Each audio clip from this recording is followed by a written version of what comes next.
ما تمليه علينا الروح الوطنية والضمير المهني. مرة أخرى نلتقي في درس جديد في مادة الإملاء ou bien ce qu'on appelle en français l'orthographe avec les élèves de la 5e année. Dans cette leçon-là, nous allons aborder, Inch'Allah, ce qu'on appelle les homonymes. Les homonymes.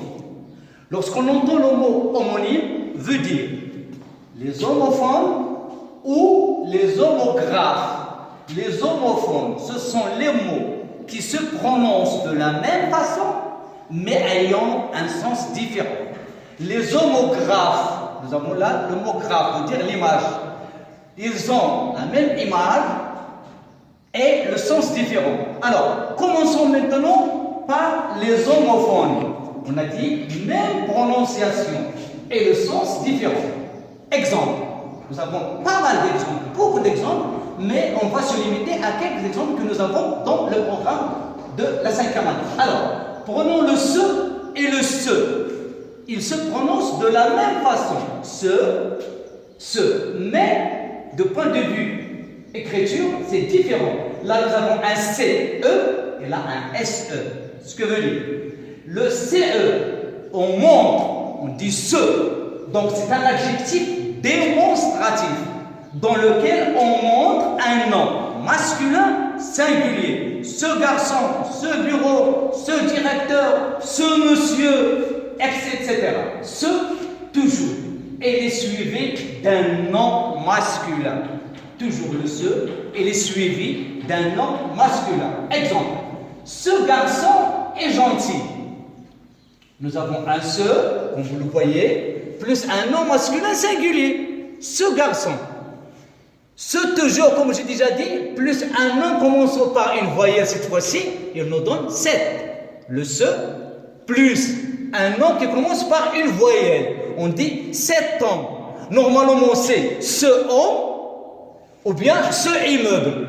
Mais, vu la prononciation, on ajoute un T. Donc ce CET-là, c'est un adjectif aussi démonstratif masculin singulier, mais le nom qui vient après commence par une voyelle. Le se avec SE, c'est un pronom personnel, toujours suivi d'un verbe. Je rappelle, le se, il est suivi d'un nom masculin singulier, et ce cela, le SE qui est pronom personnel, toujours suivi d'un verbe. Par exemple, se laver, se brosser, se sauver, ce plus verbe nous donne ce qu'on appelle les verbes pronominaux ou bien un verbe pronominal, comme ces exemples-là. On passe maintenant. Le C, CES est différent de SES. Le C, CES, c'est un adjectif démonstratif pluriel. C'est le pluriel de cela et aussi le pluriel du 7. Par exemple, nous avons le ce garçon, 7 filles. Le pluriel de ce et 7, ça nous donne C. On dit, ces garçons sont gentils. C'est plus nom masculin pluriel. Le garçon. Ces filles sont gentilles aussi. Là, ça ne change pas. Parce que le pluriel de ce vient de 7, c'est toujours le C. On dit, ces garçons, ces filles. Donc là, c'est et le son. Ce sont des adjectifs possessifs. Là, adjectif possessif masculin, féminin singulier, et là, adjectif possessif masculin singulier. Le pluriel, c'est exemple, Saïd renseigné, masculin pluriel. Livre, c'est masculin pluriel. Adam Davis, c'est le son, féminin pluriel. Nous avons un autre homophone aussi. Le on avec ON est différent de on avec ONT. Le on, là, c'est un pronom personnel indéfini. On ne définit pas la personne.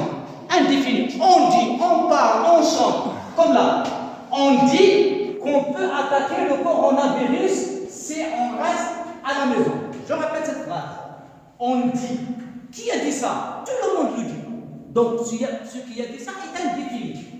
On dit qu'on peut attaquer le coronavirus si on reste à la maison. Ce on-là, il remplace une personne individuelle. Le on là avec ONT, c'est le verbe avoir à la troisième personne du pluriel au présent. J'ai, tu as, il a, nous avons, vous avez, ils ont ou bien elles ont. On passe. Le son est différent de son. S-O-N et S-O-N-T. Le son S-O-N veut dire un adjectif possessif, cette fois-ci masculin singulier. Je dis bien masculin singulier. Exemple, Fatima reste à la maison avec son frère. Avec son frère. Ce n'est pas avec mon frère, moi. Il reste avec son frère. C'est le frère de Fatima. Le son avec S-O-N-T, c'est le verbe être à la troisième personne du pluriel au présent toujours.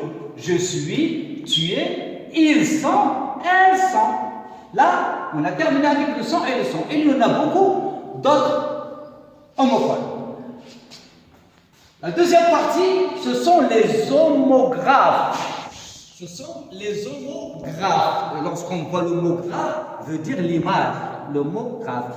Même écriture, mais le sens différent.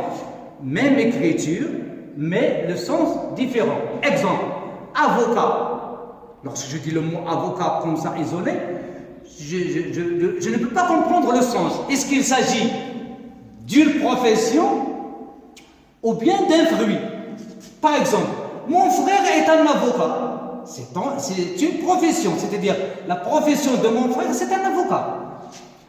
Ou bien, j'achète des avocats pour le dessert. Là, le sens a changé d'une profession à un fruit. Et comme on dit toujours, le mot ne vit que dans son contexte. On ne peut pas comprendre le mot isolément comme ça. Il faut l'utiliser dans une phrase.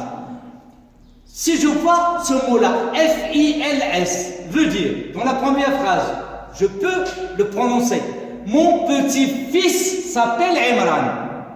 Là, il se prononce, mon petit-fils s'appelle Imran. Dans la deuxième phrase, on ne doit pas toucher au fil électrique, le pluriel d'un fil. Un fil d'électrique, un fil de fer, un fil de laine, etc. Le pluriel de un fil des fils. Voilà. Et pour terminer, mes chers élèves, je vous invite à voir les exercices, je dis bien tous les exercices de la discipline orthographe, de l'orthographe dans l'unité 3 et 4. Faites ces exercices-là calmement et nous sommes en contact par téléphone, s'il vous plaît.